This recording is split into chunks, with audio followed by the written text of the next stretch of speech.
Hey!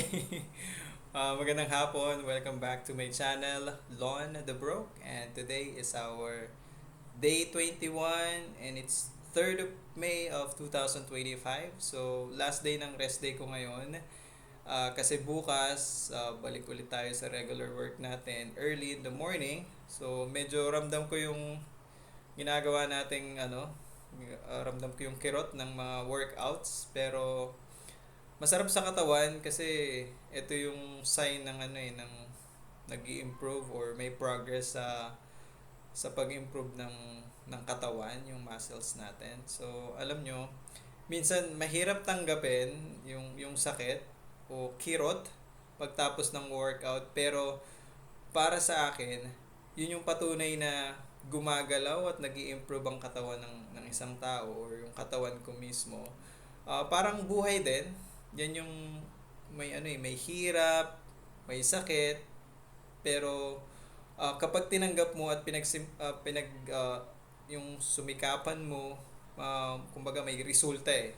So bukod sa physical challenge, enjoy din ako sa learning curve ko sa pagdating sa like yung video editing.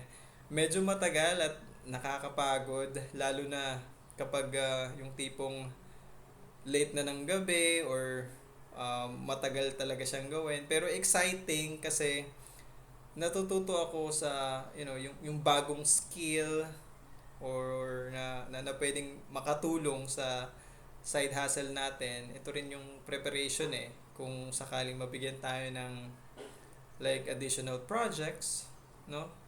So, ayun sa journey natin, mahalaga na tanggapin natin yung proseso, yung sakit, yung hirap at pagod dahil yun ang nagpapalakas sa atin eh.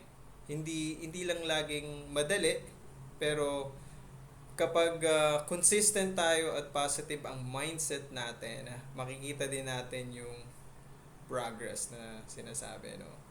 Kaya ngayon, habang huling araw ng rest day natin, nagpapasalamat ako kasi may ganitong pagkakataon na makapagpahinga at maghanda para sa mga susunod na hamon.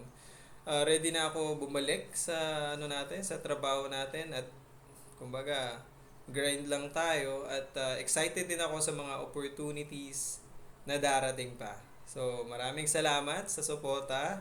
And kung kayo rin dumadaan sa ganitong stage or yung ganitong journey, share nyo naman yung mga experiences nyo sa comment section natin. Kung yung tipong paano nyo tinatanggap at nilalabanan yung mga challenges nyo. So, wag kayong mahihiya. And of course, wag kalimutang mag-like, mag-subscribe sa ating channel Lon the Broke. And kita-kits sa next video natin. Laging tandaan, stay safe, stay motivated, and keep grinding lang, okay? See ya!